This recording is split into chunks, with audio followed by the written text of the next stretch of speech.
Olá, sejam bem-vindos a essa oficina de patrimônio cultural. Meu nome é Ana Maria Abreu Sandin. Vamos iniciar esta oficina com a apresentação dos slides. Quando a gente fala da base de cultura, né, todos nós vivemos essa cultura no nosso dia a dia, através da dança, da música e também dos edifícios históricos, da participação na cidade para poder entrar no que chamamos de bens culturais.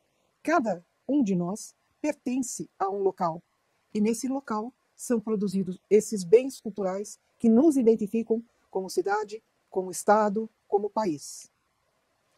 Então vamos falar um pouquinho dessa coisa da educação patrimonial. Ela consiste em provocar situações de aprendizado sobre o processo cultural, seus produtos e manifestações, que despertem nos alunos o interesse em resolver questões e quesitos sérios em sua própria vida pessoal e coletiva. Quando olhamos isso, imaginamos distante da realidade da cidade. Mas um simples evento como um mercado municipal, ele é um patrimônio cultural, porque dentro daquele local nós temos artesanato, nós temos agricultura e alimentos que foram produzidos na região, temos comidas típicas que fazem parte do nosso cotidiano. Trata-se de uma fonte primária de conhecimento e enriquecimento individual e coletivo, a partir da experiência e do contato direto com as evidências e manifestações de cultura, em todos os seus múltiplos aspectos, sentidos e significados. O trabalho de educação patrimonial busca levar as crianças e adultos a um processo ativo de conhecimento, apropriação, valorização de uma herança cultural, capacitação para o melhor usufruto desses bens, proporcionando a geração e a produção de novos conhecimentos num processo contínuo de criação cultural. Na primeira imagem vemos o maracatu, comum no Nordeste brasileiro. É uma imagem muito marcante da presença de uma tradição cultural com quase 300 anos de história. Lá se aprende de pai para filho. E essa tradição, ela não é passada na escola. É uma tradição cultural informal, passada pelo coletivo. Embaixo nós vemos um outro grupo, que é um grupo de Ouro Preto, também com uma outra tradição cultural, também das máscaras, né? E, lógico, essa tradição sempre de passar, de trazer da sua memória afetiva dentro de um determinado grupo de coletivo, para continuar esse caminho, vai ser a cultura que ela acontece, formaliza dentro daquela comunidade. Quando a gente olha para essa cultura, nós temos que lembrar que ela é um conhecimento crítico. Ou seja, nós separamos dentro da cultura aquilo que nós queremos, o que queremos vivenciar e o que queremos ter. Então, o conhecimento crítico e a apropriação consciente das comunidades e do seu patrimônio são fatores indispensáveis para o processo de preservação sustentável desses bens, assim como o fortalecimento de sentimentos, de identidade, de cidadania. Então, ela se transforma dentro da comunidade em uma educação e num patrimônio cultural. É um instrumento de alfabetização cultural. É o diálogo permanente que possibilita a leitura com o mundo à volta. Eu identifico, eu olho, eu vejo e sei identificar quando uma manifestação cultural é indígena, quando uma manifestação cultural foi feita numa quilombola, como uma manifestação cultural foi feita numa festa religiosa. Quando a gente olha para o mercado, que nós começamos com o tema do mercado, né, nessa questão da educação, vocês falam, como que um cotidiano vai me dar a minha identificação cultural? Porque lá estão os nossos hábitos, os nossos costumes e o nosso ver do que eu tenho no dia a dia como disponibilidade. Então, quando eu vou ao mercado, eu sei que eu tenho uma produção na região de alface, hortaliças, eu tenho uma produção de laranjas, mas eu também tenho uma produção de outros produtos que são a nossa base comum que alimentam aquela família. Mas nesse mesmo mercado, nós vamos vender mercadorias, vamos vender cestos de artesanato. O mercado de Mogi das Cruzes tem artesanato. E esses cestos são típicos da região. Também temos alimentos produzidos para serem consumidos. Então, quando a gente olha a cultura, vai imaginar ela como hábito, como costume, como prática, para poder chegar naquilo que é um consenso da coletividade a ser consumido. Então, quando a gente olha para isso, a gente chama isso de evidência material ou manifestação cultural. Eu sei que tivemos negros que vieram da África para o Brasil. Onde está a manifestação cultural e a evidência que eles são personagens da nossa história? Na primeira roda de capoeira, que hoje é praticada. Ela é cultura. Nós tivemos, no nosso país, portugueses que trouxeram manifestações que se miscigenaram com manifestações portuguesas, que são festas que se dão em junho, mas tem miscigenação portuguesa, que é o Bumba Meu Boi. Mas também nós temos manifestações e evidências materiais nos nossos prédios históricos, que vocês veem abaixo o pátio do colégio, que veio dos jesuítas que participaram da construção do Brasil. Todos esses tipos são evidências ou manifestações. Evidência material, como no caso do pátio do colégio, ou manifestação cultural, como reprodução daquilo que nós temos na nossa cultura. Então, o patrimônio cultural, ele é um patrimônio vivo, dinâmico, ele é artístico, ele é produzido no dia a dia. E o que ocorre com ele? Ele tem a questão do grupo, do coletivo que ele está sendo produzido. Então, quando eu olho para a minha cultura, eu olho para uma igreja, eu vou numa festa do Divino Espírito Santo, ou eu vou numa roda de capoeira, eu estou vendo o patrimônio vivo, a cultura dinâmica viva.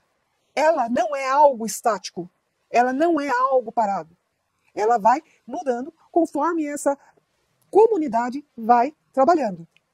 Então, quando eu estou falando dessa cultura viva e vou reconhecê-la e trazê-la para a minha questão histórica, de onde eu sou, quem eu sou e para o que eu estou trabalhando na minha comunidade, a gente chama disso de diversidade cultural. Reconhecer que todos os povos produzem e que cada um tem uma forma diferente de se expressar e aceitar a diversidade cultural, esse conceito traz uma visão mais ampla do processo histórico, reconhecendo que não existem culturas mais importantes do que outras culturas. E sim, culturas que se identificam e trazem para si uma imagem, uma representação de música, dança, formas de construir, de fazer pratos, louças, para poder se integrar como comunidade. Então, quando eu olho para a imagem, eu vejo índios do Alto Xingu. Eu sei que é um índio, porque eu vejo suas vestimentas, seus adornos, as cores que são trabalhadas dentro daquela comunidade, que são os pássaros que tem no local, as tintas que tem no local, a pintura corpórea, isso é cultura. Então, quando esse grupo se identifica, ele traz consigo em seu bojo toda a sua forma de viver, toda a sua capacidade de se inserir no meio que ele está e expressar essa diversidade. Então, quando a gente olha para o nosso Brasil, um país pluricultural, que temos 3 principais raças nessa miscigenação. O nosso índio, que estava aqui, o português, que veio, e o europeu, e o negro. Então, quando a gente vai fazer esse cruzamento cultural, a gente chama de pluricultural, porque dele é que saem as nossas raízes.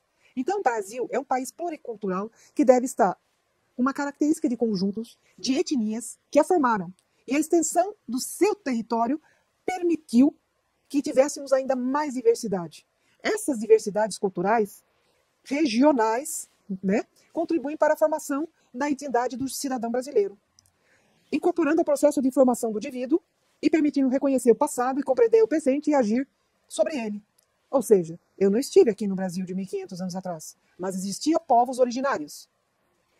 Com o ingresso dos portugueses em locais específicos, como Salvador, São Vicente, começou-se essa integração.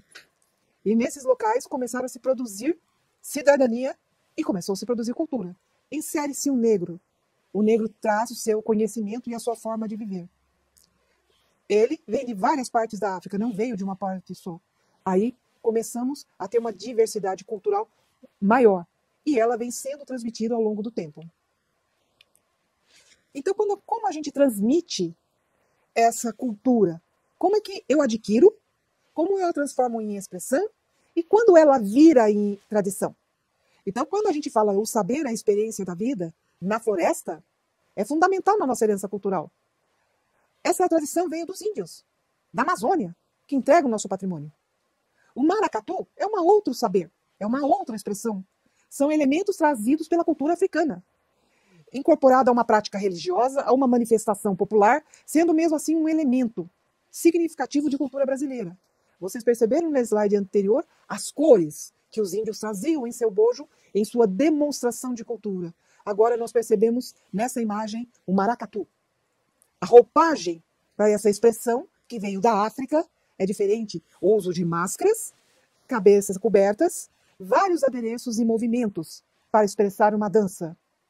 Ainda temos dentro desse papel o Carnaval de Olinda, as vaquejadas do Pantanal. São técnicas tradicionais de pesca, tá? No litoral de Santa Catarina. A maneira de plantar, de fiar e tecer o linho, que ainda sobrevive no interior do Rio Grande do Sul.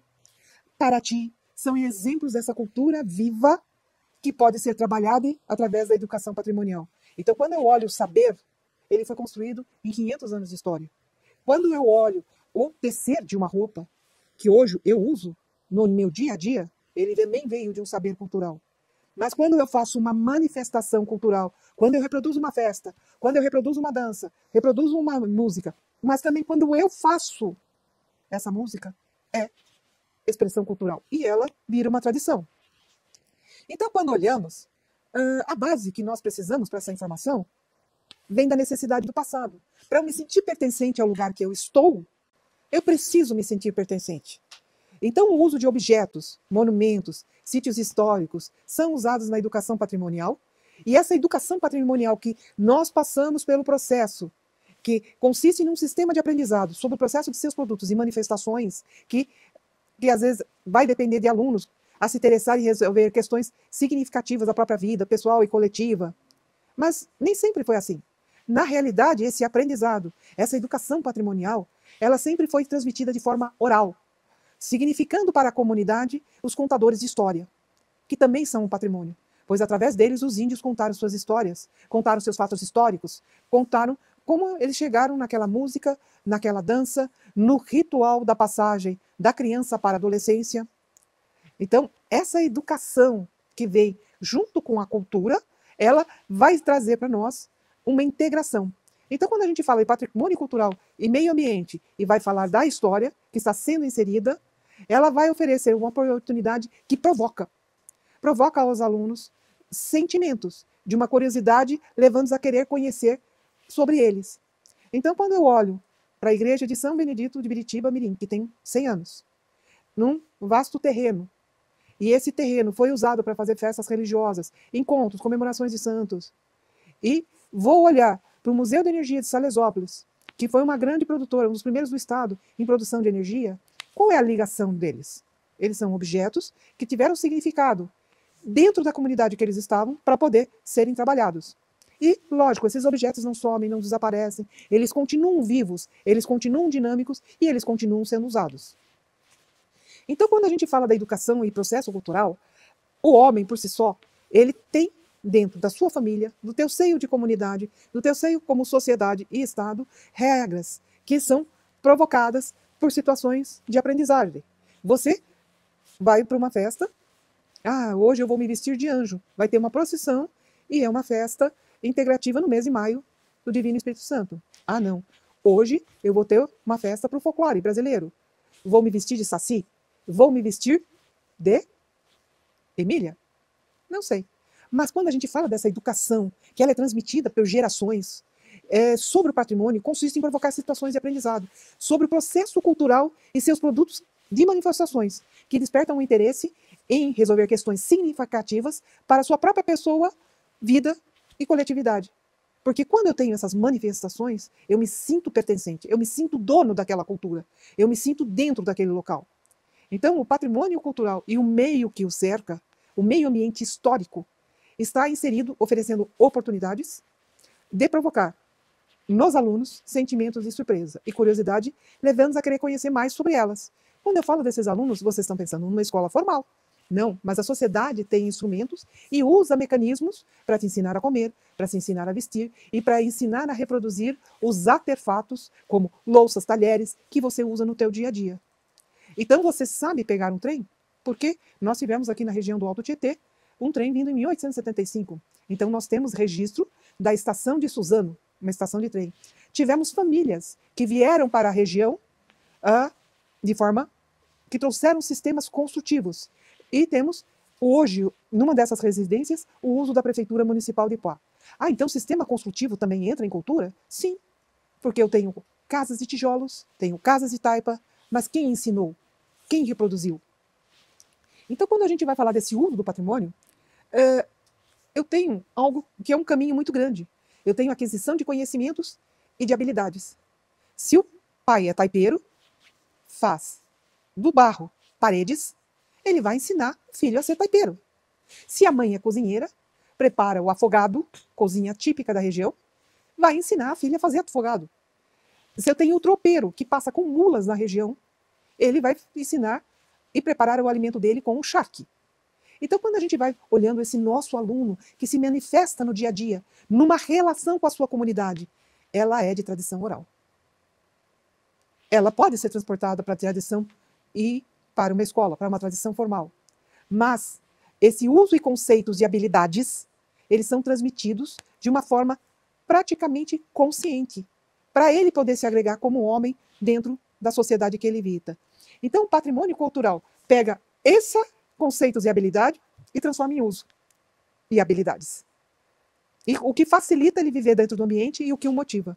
Então, na nossa imagem, eu tenho uma técnica japonesa, que é o casarão do chá em Mogi, feito em taipa, né, que foi trazida pelos japoneses em taipa de arroz, diferente da taipa trazida pelos portugueses, e tem no lado a igreja do Barial, que foi feita em tijolos, né, em Suzano. Então, isso facilita o nosso contato com o dia a dia.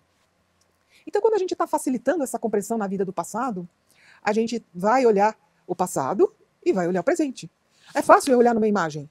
Esse é o casarão do José Maurício de Oliveira, que é tombado em Guarulhos. Eu olho imagens antigas, eu vejo formalmente como era antigamente e comparo com uma imagem atual, como ele está hoje.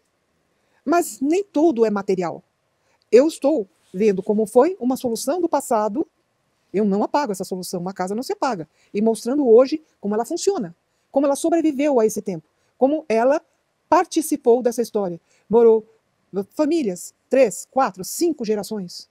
E com o tempo, quando eles vieram morar, não tinha energia elétrica. Hoje nós temos energia elétrica. Então, quando a gente assiste isso no nosso presente, nós vamos trazer essas experiências do passado para compreender como se foi a vida nesse espaço e tempo. Então, patrimônio é isso, espaço e tempo. Pode ser de 10 anos, 20 anos, 30 anos, pode ser de 500 anos, pode ser de 3.000 anos. Mas esse equilíbrio entre como se vivia no passado e como se vive no presente é algo que nós temos que usar para compreender a vida no passado. Como é que se tinha água nessa casa? Como se tinha luz? Como se preparava a comida? Como eram feitas as roupas? Como eram feitos os saraus? O sarau era aquele encontro da música com os vizinhos, se chamava, fazia uma festa. Então, essa compreensão é que nos leva a trazer, através da imagem que temos hoje, buscar documentos históricos, registros históricos, para conseguir entender o que aconteceu. Eu vou contar um caso aqui de Mogi, que é o núcleo de Sabaúna. Sabaúna, muita gente não sabe, teve a participação de Dom Pedro II. Esse mapa que eu mostro para vocês está no Arquivo Histórico do Estado de São Paulo, dentro do Museu do Ipiranga. Quando os imigrantes vieram para a nossa região de Mogi das Cruzes, eles não vieram de qualquer jeito. Muita gente tem uma noção muito errada da nossa história. Eles vieram em 1889, Dom Pedro II, um pouco antes de terminar o período do Império, ele contratou engenheiros e topógrafos. Então, entre 1875, 1860 a 1890 e 1910, esse período, nós tivemos topógrafos que dividiram as áreas da região. Então, nós temos esse mapa que foi feito por topógrafos e a divisão de área, divisão de cidade. E o que é a importância disso? Porque virou um núcleo agrícola. Vieram espanhóis e portugueses para essa área. Ou seja, quando Dom Pedro faz um ato, e esse ato era para tirar os escravos que estavam à frente da nossa produção de agricultura, ele traz o imigrante. Ah, mas o negro é um imigrante. Não. Ele foi forçado a vir a trabalho. Já o imigrante não. Ele veio por conta própria, para poder participar dessa cultura. Ele veio trazer essa cultura. e ele se instala na região. Nós temos notícias de imigrantes na região de 1738 e temos mapas com ruas desenhadas, quadras desenhadas, sítios desenhados por conta dessa divisão de terras que Dom Pedro II fez. Então, pessoal, como é que eu reconheço ele no presente? Vocês vão ver que pelo mapa eu consigo ver na linha verde o tamanho de Sabaúna. Consigo ver o rio. Consigo ver a ferrovia, que são os grandes traços marrons, e consigo ver as quadras. Trazendo para o presente, é uma imagem de 2024, eu vou procurar nesse mapa a localização de quem? Qual o elemento forte? Da estrada de ferro. Vocês conseguem enxergar as quadras? Elas estão aí há mais de 125 anos. Quando eu vou olhar o outro elemento forte, que está ao lado da estrada de ferro, o Ribeirão Guararema. Então, quando a gente vai fazendo essa sobreposição, a gente vai conseguindo identificar quais são os elementos históricos que estavam presentes no nosso mapa inicial, tá? Olha lá. Você observa 1, 2, 3, 4, a proporção 1, 2, 3, 4, 5, o largo principal onde está a igreja. E vai, continua. Esses elementos são a nossa marca da história e da cultura de Guararema. Então, quando a gente trabalha com uma metodologia de educação patrimonial, hoje, nas escolas, a gente trabalha com ela de uma forma investigativa. Pois eu preciso saber, dentro desse conhecimento, o fazer. Como é que eu vou fazer essa metodologia do saber? Como é que eu olho isso? Eu vou pelo fator afetivo? Ah, minha mãe sabe fazer arroz doce. Então, quando tem quermesse, todo mundo pede para ela fazer o arroz doce. Porque é igual que a avó dela fazia, porque é igual que a bisavó fazia. Eu vou reconhecer como? Pelos meus vizinhos. Eu vou reconhecer pelo uso. O banco da praça. O jardim. Eu uso. Eu vou. Eu vou reconhecer pela contribuição que eu tenho. Então, quando eu tenho uma festa junina, eu tenho um grupo de sertanejo que toca moda de viola. Ou vou reconhecer pelo valor significativo que tem dentro daquela comunidade. O que eu tenho em Sabaúna? Uma estação de trem histórica. E isso deixou um marco. Hoje ela não é usada do mesmo jeito de 100 anos atrás. Que o cara parava o trem, o pessoal descia na estação, o maquinista largava o trem, ia na frente tomar um café e voltava para continuar no caminho do Rio de Janeiro. Então, muita gente não sabe. Sabaúna foi o primeiro dos polos de doceiras que faziam doces para a cidade de São Paulo. E também foi o primeiro polo de exportação de produtos de agro e agricultura, leite, milho, para São Paulo. Então, nós estamos falando dessa metodologia de ver como era usado no passado e ver como hoje isso é agregado no nosso dia a dia. Então, quando a gente vai falar dessa etapa metodológica, para você se reconhecer dentro da sua comunidade, dentro daquilo que você tem como patrimônio, a primeira etapa é a observação. Você está no banco da praça. O que o pessoal faz na praça? É cultural os idosos a gente jogar dominó. Faz parte da cultura. É cultural. No sábado, tem uma roda de viola ou uma roda de capoeira. Então, eu vou usar o recurso e as atividades que estão acontecendo ao meu redor como exercício de percepção visual e sensorial. Mas também vou fazer por meio de perguntas. Chego lá para o idoso que está jogando dominó. Há quantos anos o senhor vê o pessoal vir jogar dominó aqui na praça? Mas desde que eu era criança, meu pai fazia isso, meu avô fazia. Faz mais de 60 anos que nós temos a tradição de estar numa praça. Quando eu vou numa manifestação religiosa e vou numa quermesse. Há quantos anos essa quermesse, a festa de São João, ela é reproduzida? A paróquia está aqui há 125 anos. E há 125 anos tem essa história. E quais são os elementos culturais que estão presentes? A alimentação, as comidas típicas, as roupas que a pessoa dança, o maço de fitas que o pessoal dança. Então, quando a gente vai olhando e vai conversando com o meio ambiente histórico que nós vivemos, nós estamos vivendo uma experimentação, uma mediação, e vamos fazer anotação. Hoje, para vocês, é mais fácil, tem celular. Vocês podem ir tirando fotos, vocês podem ir gravando. Mas a gente tem que fazer essa comparação com objetos que ficaram do passado. Lá na igreja pode ter uma festa de 20 anos atrás, marcada numa foto. Nós podemos ter na prefeitura uma foto de 40 anos atrás, do trem chegando na estação de trem. Hoje tem o trem. Mas como vou fazer para saber como era? Pego hoje, que eu levantei, que eu estudei, observei, e vou pegar algo do passado. Vou pegar algo de 40, 50 anos. Ah, mas tem que ter um diálogo. Quem é o diálogo? Muitas vezes pode ser teu pai, teu avô. Ah, eu vou entrevistar minha professora. Ela morou aqui, ela conhece, sabia como era. Eu vou conversar com o padre, eu vou conversar com o pastor da igreja. Eu vou conversar com alguém, eu vou perguntar para alguém. Essa informação moral é muito importante. E qual é o objetivo disso tudo? A identificação do objeto, da função e do significado que ele teve nesse desenvolvimento perceptual e visual e simbólico que eu tenho na minha vida dentro da comunidade. Eu me sinto pertencente, eu me sinto dono. Não é porque eu não sou católica, eu não vejo uma igreja católica. Eu me combino com o pessoal lá na igreja. Olha, vamos sentar lá no Largo do Carmo e vamos esperar o ônibus. Não tem como, eu tenho um cenário. Esse cenário ambiental eu não tiro. Ele está lá.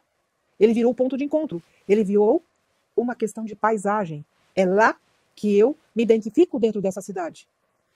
Então, quando eu vejo a minha percepção visual e vejo a minha percepção simbólica, as duas se complementam. Dentro dessa etapa, esse observar consiste em registrar. A árvore que eu registro hoje, ela vai crescer. Ela vai dar frutos. Hoje, ela é um broto. Eu estou desenhando. Mas com o nascer de outras coisas próximas a ela, de outras árvores, ela pode desaparecer? Não, ela não desaparece. Ela continua. Ela continua crescendo. Vem o outono, vem os frutos, vem o inverno, caem as folhas, vem a primavera, as folhas novas, e vem o verão e ela dá sombra. Cada vez o seu pote muda e ela continua inserida no mesmo ambiente histórico que ela está. Então, registrar ou por desenho ou por foto.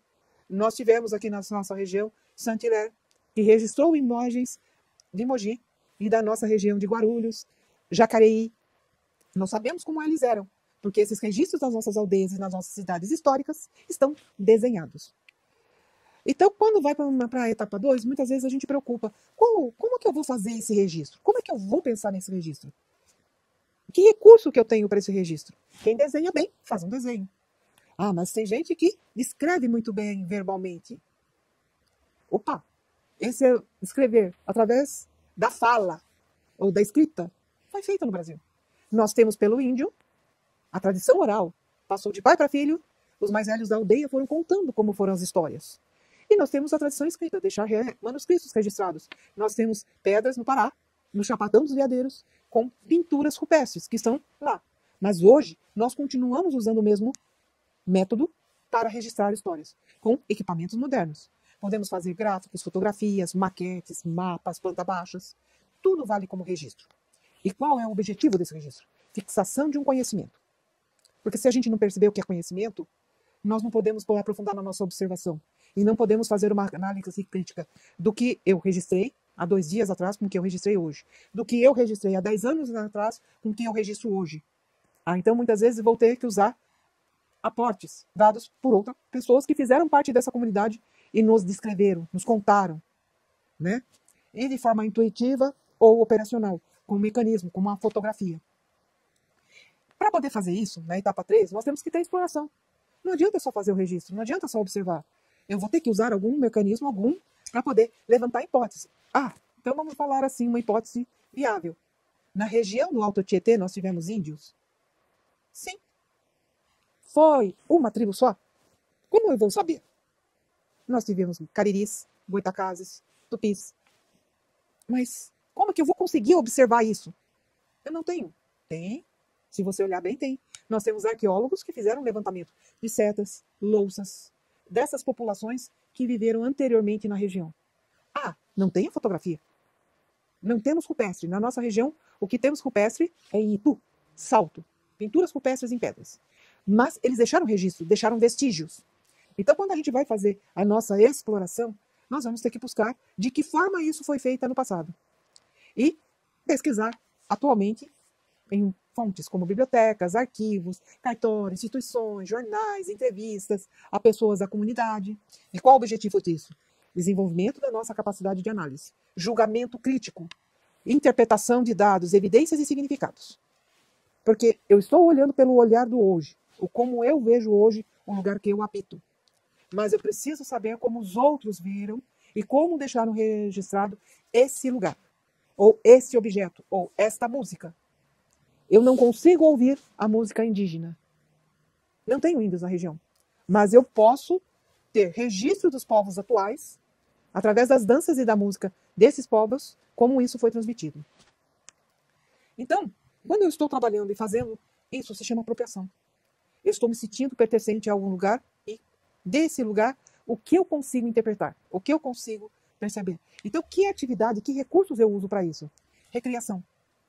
Eu posso brincar com um grupo de crianças numa escola e fazer a festa do índio. Vestidos de índio, procurar músicas indígenas dos povos atuais e mostrar a importância deles no Brasil. Eu posso fazer um recriamento afro? Posso. Elas são importantes para nós. Elas estão na nossa cultura. Um exemplo disso é o quindim. Um simples alimento que vocês hoje consomem de uma forma nas padarias, nos supermercados. Mas foi criado por uma escrava negra para Dom João. Então, esses registros, essa apropriação que nós fomos tomando de todos esses objetos que vão pertencendo a esse mundo cultural que eu tenho, que está cercado na minha volta, ele vai se integrando através de uma pintura, de uma escultura, de uma ilustração, de um drama, de uma peça teatral, de uma dança, de uma música, de uma poesia, de um texto. Ah, então peraí. Então essa apropriação não é só olhar o passado, é olhar o presente. Por quê? Qual é o objetivo disso? É o envolvimento afetivo. Eu só me sinto pertencente e tendo um patrimônio cultural se eu estiver internalizando e desenvolvendo a capacidade de autocompreensão, de apropriação e participação criativa da valorização desse bem cultural. Porque aí eu me sinto pertencente. Então vamos ver isso de uma outra forma. Como colônia da exploração, que nem eu falei dos nossos negros, né, que veio a escravidão no Brasil. Eu hoje vejo a mão dos escravos que ajudaram nessa construção. Sim, temos negros na população. E um índice muito grande. Mas como é que eu vou ver esse registro? Eu vou ver em registro de gravura. Vou ver em Jacobi, em Debré, em vários ilustradores que estiveram no Brasil, que reconhecemos isso como história do Brasil. Como essas gravuras e textos trouxeram esse registro? Como os identificamos no presente? Através das etnias. Então, quando eu uso a paisagem como recurso, onde eles estão presentes? Vejo o Pelourinho na Bahia. Nas nossas baianas, queridos. Você compara. Existem construções históricas, igrejas, casarios. É a primeira cidade da Américas, tanto do Sul como do Norte. É a Bahia, Salvador, que traz o modelo das construções portuguesas em taipa, mas também traz o negro participante, ativo, trabalhando e desenvolvendo culturalmente a sua forma e modo de vida da África aqui. Então temos duas populações, uma de um europeu português e uma de um africano. Não estou, é meu tempo, é minha história, estou nesse momento aqui. Mas como eu tenho esse registro, como eu absorvo esse registro? Com imagens antigas. Então, os imóveis que vocês estão vendo, eles têm mais de 200 anos de história. Tem quanto? 1530? Não. Porque a cidade começou a se desenvolver no século XVII. Então tem 300, 400 anos de história. As baianas. Ah, não, mas é baiana. Não, não é baiana. É a cultura africana. Modo de vida, modo de se vestir, as cores, o prato, o vatapá que elas preparam, que é icônico. Então, a gente vai resgatando de como era e como veio. Então, quando a gente vai fazendo essa comparação, a gente vai buscando a nossa história. Então, vocês percebem que todo esse material que nós temos, ele está no portal do IFAM. O IFAM é o Instituto do Patrimônio Histórico, Artístico e Paisagístico do Brasil, antigo IFAM. O que é importante na nossa história está registrado. Então, quando a gente vai olhar o nosso patrimônio cultural, aquilo que nós pertencemos, aquilo que nós construímos, está registrado, está em material no IFAM. É um material gratuito, vocês podem baixar em PDF esse livro, que é uma edição de 2022, Aprendendo sobre o Nosso Patrimônio Cultural. Eu até coloquei a imagem e o link, né? São gratuitos para você conhecerem a história do Brasil, conhecerem a história do estado de São Paulo, conhecerem a história da região do Alto Tietê. Quando a gente vai para dentro dessa história e nós vamos caminhar mais profundo, nós temos outro material, Educação Patrimonial, História, Conceitos e Processos. Como essa história se deu, como esse registro da música se deu, do bem imaterial, da alimentação, das rodas, das giras de candomblé, mas também dos edifícios históricos, da parte sólida das nossas louças, das nossas imagens, né? E essas publicações vão ajudar você a se orientar para poder fazer o trabalho. E é claro, sempre lembrando, educação patrimonial é educação, memória e identidade. E dentro desses cadernos temáticos que nós temos dentro do IFAM, que é a edição de 2013, enfatiza essa importância de nós nos reconhecermos como identidade e como memória. Se hoje somos o que somos, é graças ao passado. E assim, essa participação ativa, crítica, que nossos avós, nossos trisavós e toda a coletividade fez no espaço das cidades, fez no espaço rural, está registrado, de uma forma ou de outra. Aqui nós terminamos essa oficina e espero que esse material ajude a vocês a se sentirem pertencentes à sua cidade, ao Alto Tietê, e busque fazer registro dessa memória afetiva que vocês estão construindo a partir de hoje. Porque amanhã será um patrimônio cultural.